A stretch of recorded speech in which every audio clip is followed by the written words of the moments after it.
So Rob, it's sound bites on the sofa with Tony, Rob and Bruno. 2023, our first one for the year. Yeah. And so Bruno, how were your holidays? Bruno had a great time. He was down in Napier before all the nasty stuff happened. Yeah. Well before the nasty stuff happened. Mm. And he had a great time down there. Very good. What about yourself? Yeah, I went down to Papamoa and same sort of thing, overcast and rainy, but we're back here and it's another new year for CopperFox. Yep. We're launching into it. Yep. So today we're going to talk about scaling businesses up. So scaling up a business, it is, in layman's terms, increasing the business operations to deliver a favourable commercial outcome to the business, right? Growth. Yeah, the growth outcome. The reason why businesses need to scale up is that when you've got a larger scale than what you've currently got and different diversified income streams, those businesses tend to be more resilient, less impacted by disruptors. So they tend to last longer. And if you're a business that's following rather than leading, well, that's not a good thing, right? No, because generally speaking, those that lead are far more profitable. They take the icing on the cake, so to speak. So where you can, if you can, you want to be one of those leaders. But that doesn't mean that everybody can't make something out of a situation, even if they're a follower. Correct. And that's where scaling up smartly is important. You want to be efficient at what you're doing as you grow, as the business gets bigger. And it's important to know where the key touch points are within the business to add resource, whether it's staff, talent, better systems, funding, different structure, all those at the right time. Yeah. So it's probably fair to say that the customer has to be really at the centre of the sort of the rationale that you apply to scaling business up. Yep. So it could be the existing customers, new service. It could be the corollary of that. And at the most extreme situation, it could be new business, new customers. Yeah, and it could be that the owner has a very successful business, wants to grow it, understands that the sectors or the industry that they're operating in at the moment is going to be difficult to gain additional market share out of that, so they look at diversifying. They look at new market opportunities, new products, new services in different areas, even different countries, as a means of scaling up and growing the business. And that needs a slightly different approach, different emphasis on maybe capital investment as well that comes into play. If there's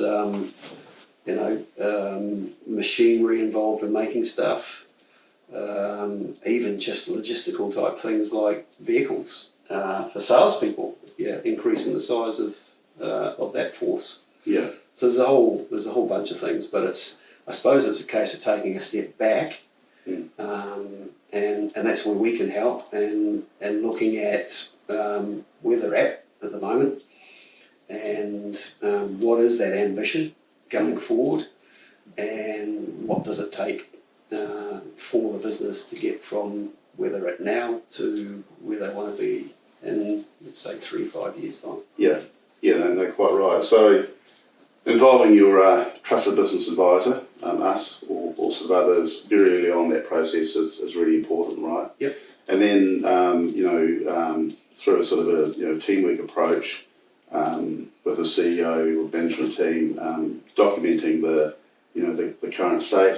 It comes back to this business case that we keep on going on about, but just putting together the story, being able to sell a really compelling reason for doing it, and putting all that pertinent information together. So as you say, there's there's impacts on the front of the business around the client experience, ensuring that is optimised. Also very important too to sort of maintain your knitting and ensure that your core business isn't compromised by the sort of expansion plan, i.e. look after what you're doing at the moment, look after your core customers, make sure that you don't drop the ball there while you're looking to expand.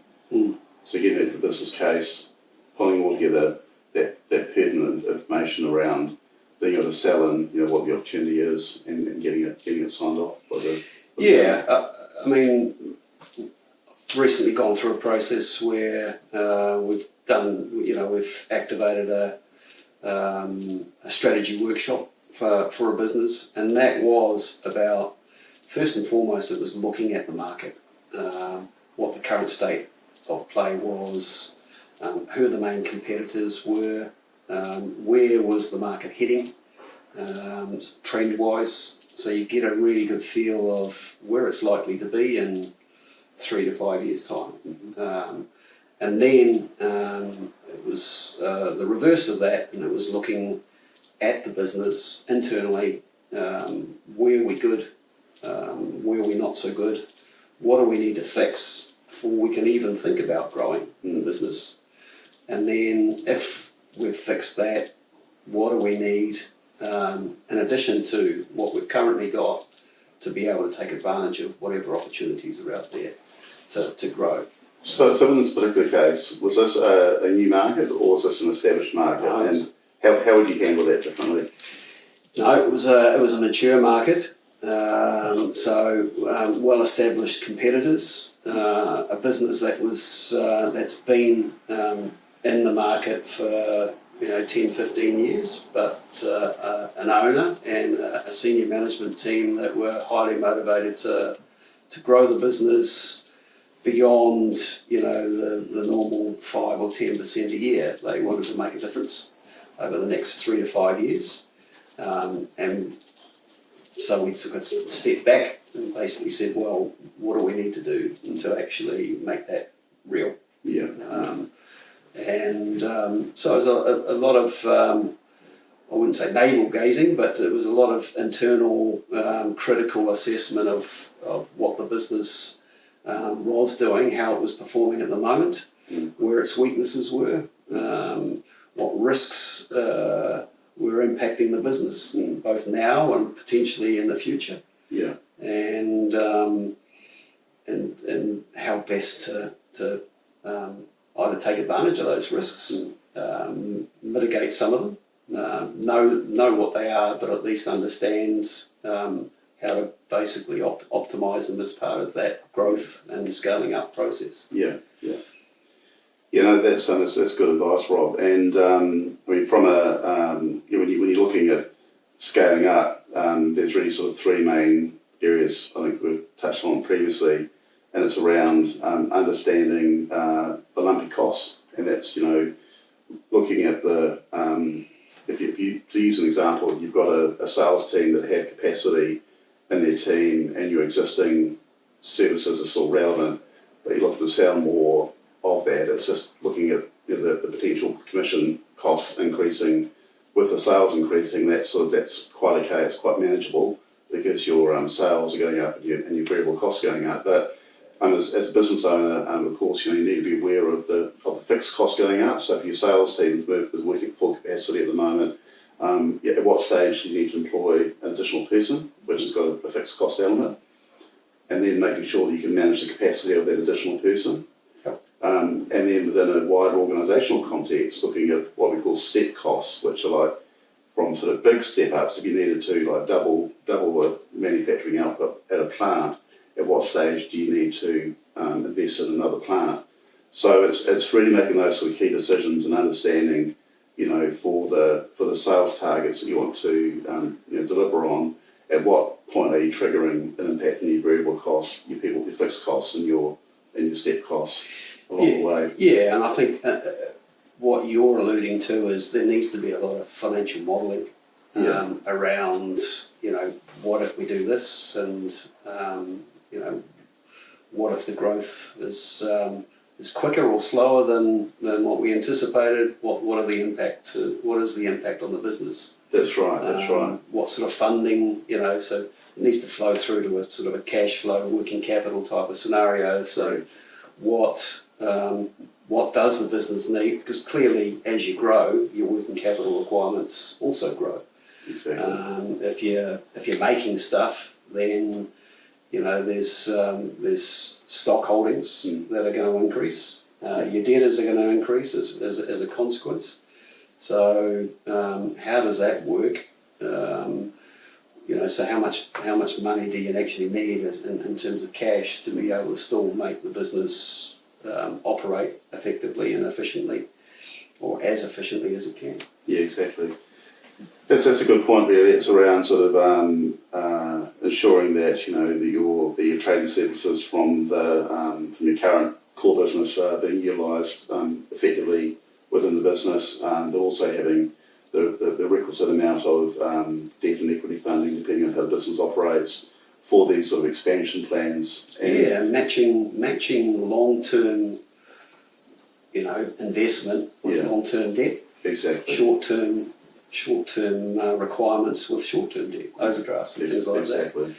But another side of it is, as you grow and as you grow, the business gets a little bit more complicated, complex. There's a lot more moving parts. So one thing that we did in this recent strategy session was to look at the structure of the business. Does the current structure fit with what we want to do and achieve going forward? And if not, what do we need to change? And that's not just the corporate structure, but also the management structure.